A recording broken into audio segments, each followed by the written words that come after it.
We're in Fresno, California. We just finished installing a Badger 5 disposal. You can see the model number right there, Badger 589A, serial number.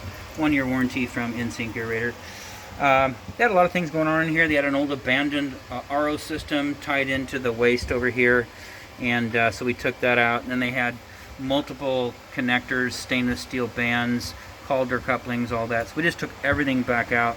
Gave you all new plumbing. Just put a coupling back here, piece of pipe, and then we transitioned to tubular up to an extension, and then a telescoping kit. So all this is brand new. That's your flange, not ours, and that's your nut, but this is our pipe, our telescoping kit over to disposal, our disposal. That's your flange. We didn't take it out because it's not leaking, and it's siliconed in place, so we don't want to mess with that. The hose are just kind of looped around in the back of the compartment. What we did do is give you a little clamp up here, so we give you like a little high loop, and then it drains down into the disposal, so that's good.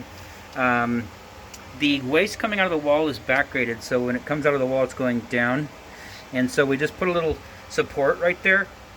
You know, if you can, leave it in place, and the reason why is you know, the water's supposed to drain out of the building, but it's draining into the building, so leave it there if you can. I mean, it's not a real big eyesore, but that's what that's there for. It's intentional. We didn't leave anything behind.